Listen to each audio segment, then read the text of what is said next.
Welcome to the bold analysis. There is something in politics known as political phobia. Political phobia is the fear of individuals or politicians because of stereotypes and images that have been created of that person. I want to say that to best understand this in the Kenyan context, perhaps you need to get 24 hours sit down with Raila Amolo Odinga.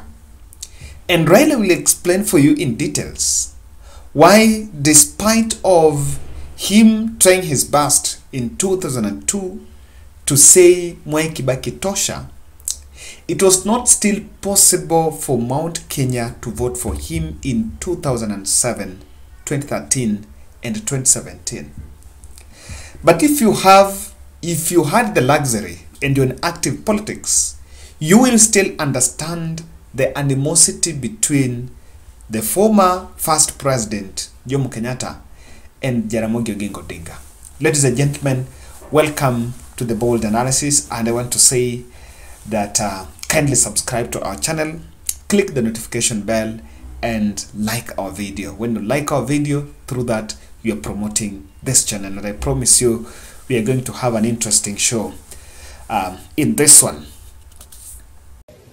Mimi si wazimu. I am the deputy president of Kenya, and I am not a madman. Na mimi si mulevi.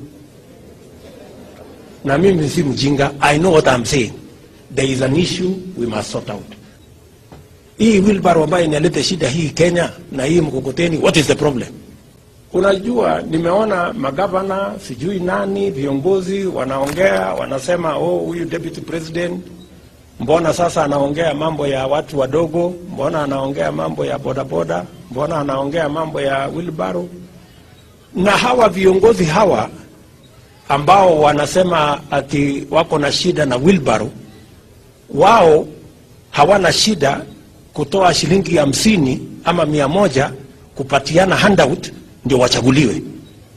Sasa wewe, my friend, wewe unatoa 50 bob ama 100 shillings unapatia Mkenya, na hata humpatii kwa heshima, unawatupia, wananyang'anyana, wengine wanaumia, alafu wewe uchaguliwe. Alafu mtu akipatiwa wheelbarrow ama pikipiki unasema uko na shida. Kichwa yako inafanya kazi kweli? Wale wako karibu na William Samoei Ruto, kule sehemu za Sugoi wakate miti isiwe karibu, kwa ajili tarehe 9 usubuhi ya huyo usiku kura itatangazwa na huyo mtoto atajinyonga. Wakate miti.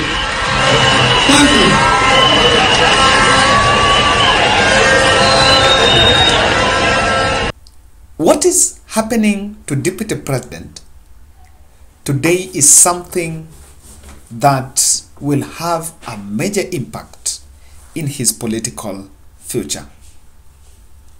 And to this election, people have attributed many facts that if Raila Odinga wins presidency, William Ruto might not come close to power. While many have seen it as a boardroom affair, or many have seen it as a psychological orientation of the Kenyan voters after Raila Odinga presidency. But I want to inject a new perspective to it, and that is what is called political phobia. If you have been in this country after 2017, there have been a well-coordinated web of messages that have been patched on the head of Deputy President William Samoei Ruto. When Atwoli came out and said that in whose hands are we safe, Kenyans were asked to judge between Raila Odinga and William Ruto. And your answer depends on who you support. But if you ask someone why, because Atwoli by that side was on the other side, even today is on the side of Raila Odinga, then Kenyans were made to understand that in Ruto's hands, you're not safe. That is what Atwoli meant. And guys, I want to explain now that what has bedeviled Raila Odinga's journey to State House for the last 20 years is what has shifted on Deputy President William Samoei Ruto. And unless he arrests this one early, I can tell you in his political CV, this is a state of emergency. Because there is a well-coordinated and successfully Deputy President has been wrapped as a corrupt leader, someone who has an appetite for the public resources, and latest is the one that is a runaway political narrative, untamed anger. I want to go to untamed anger bit. And when the clip was released on Deputy President meeting with the Council of Elders in Kiambu, it came, and to me it was what I say a gaffe. Just a political, an exaggeration of a speech to take the message home. But it was used as a very good weapon against him.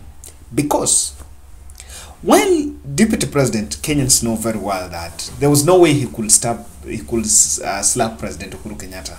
It couldn't get to that extent. Uhuru Kenyatta is protected all through, and that will be a disaster, I can say that.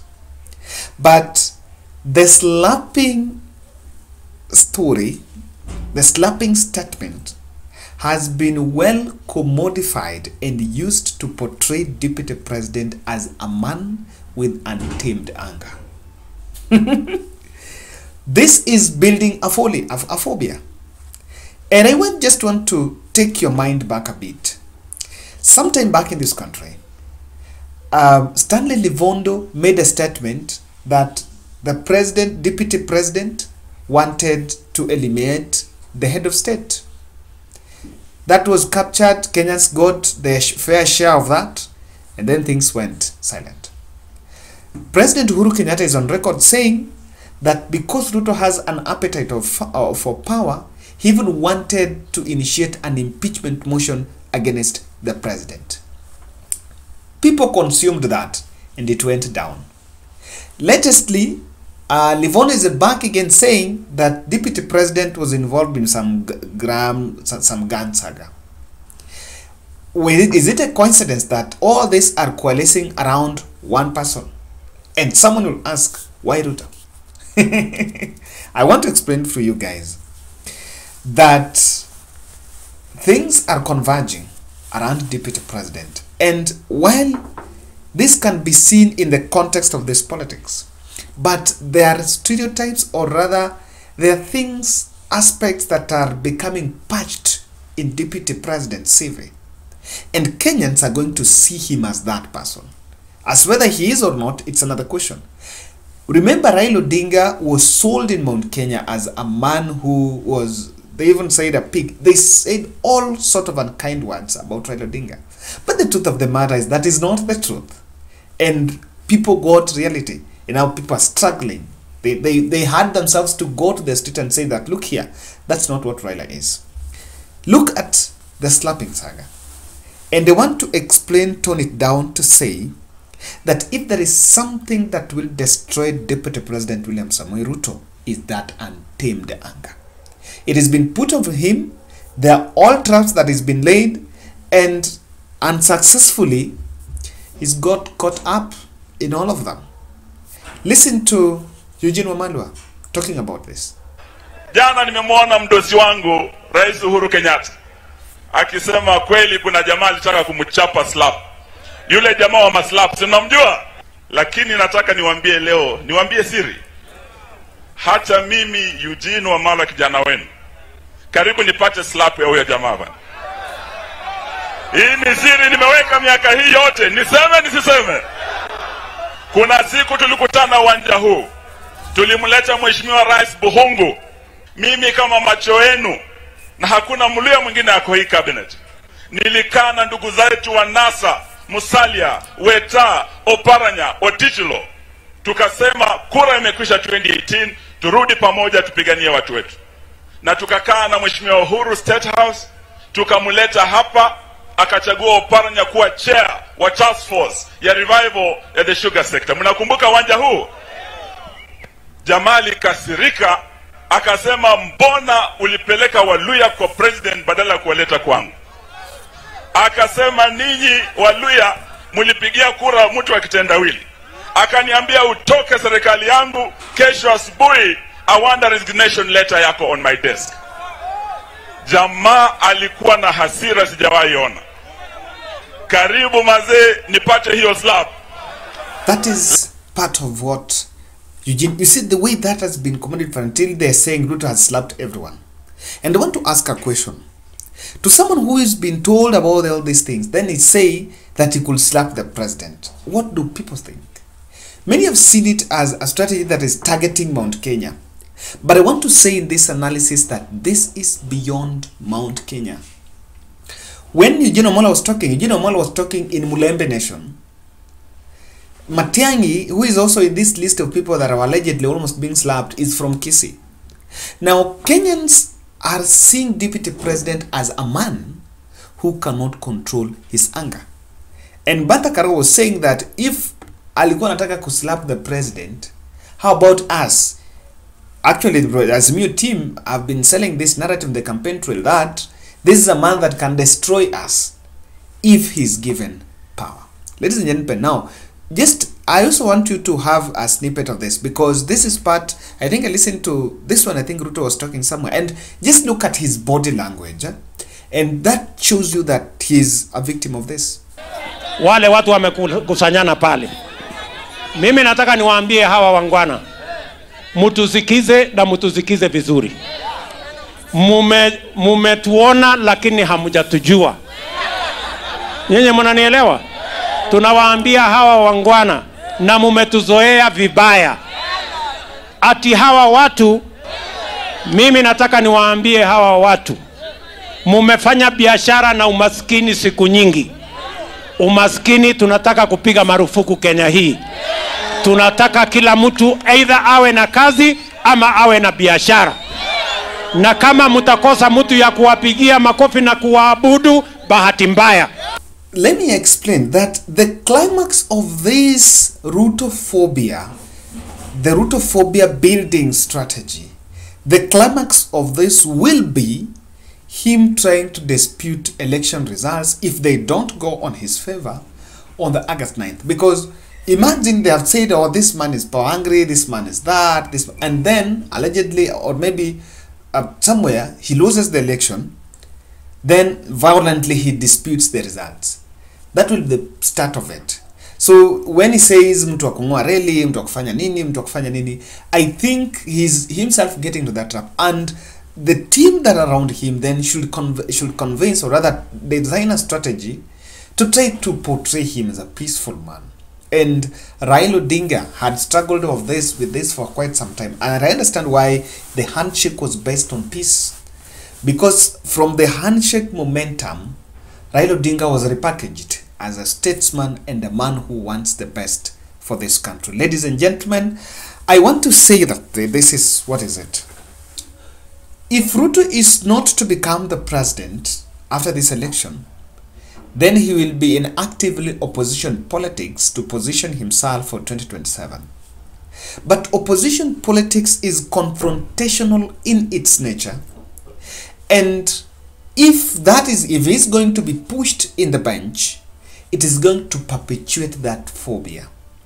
Because for whatever he might say, he'll be confrontational with the government of the day.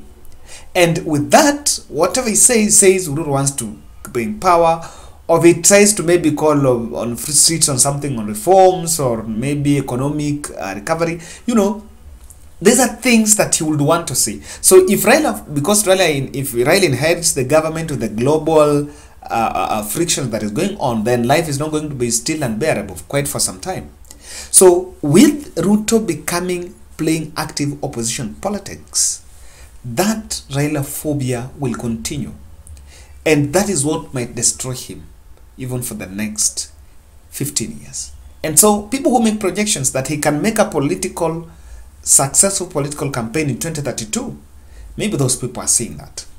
But you see, I also understand that through this, he seems to be creating many enemies in the political sphere. Because when people seems to be scared about you, and the president now stepping, saying, this is impossible. At one point, because of that character, you're not now also close to Raila Odinga. Perhaps these two might exit the political scene for some time, for the next 10 years or so. But you still have players that are still going to be active. But with that anger, he's going to be an enemy of many people. And at some point, for you to have a successful presidential bid, you must find a compact majority to coalesce around you. Consolidate and protect his resources. Because with this, if you step out, you play position politics, you express that anger, while having served as 10 years as a vice president, as a deputy president, there are those resources that is consolidated. Now, if Raila forms government and decides that I'm going to run riot on everything, I'm going to run riot on anything that I think did not belong to you. And someone was telling me that Raila might not care. Raila can run the one term if he forms government, fix the country, put him where he wants, then after that, exits the stage. He can exit the stage, and with that animosity or rather acrimony that Ruto is building, Raila can destroy what, according to him, may not be belonging to the deputy president. But lastly, I also see a possibility of, yes, UDA might win majority members of parliament in the elective seats, but with that movement and more of that packaging, Ruto might become unpopular, and being unpopular, he might not maximize, or rather maximize utilization of the members of parliament on his side. So the majority that he might get might not be so much, might not be mostly effective on his side for him to maintain his strong basis of the areas that he believes, especially the two areas of Rift Valley and Central Kenya. He might control, he might still hold on Rift Valley, but Central Kenya might not be so much strong on him in 2027. Because the truth of the matter here is, they are coalescing around deputy president, banking on what, according to majority of them, was isolation by President Uhuru Kenyatta, or rather betrayal by President Uhuru Kenyatta. Now that betrayal assembly, the betrayal assembly will not exist in 2027. That will not exist. So what exactly can play out is him not really successfully bringing together the majority that he can get in the parliament. Ladies and gentlemen, I want to look at this. Let's try to scrutinize or interrogate the latest Rutophobia, because Kenyans seems to be getting scared, really. But I think Ruto's CV is more scared than himself. That's my bold.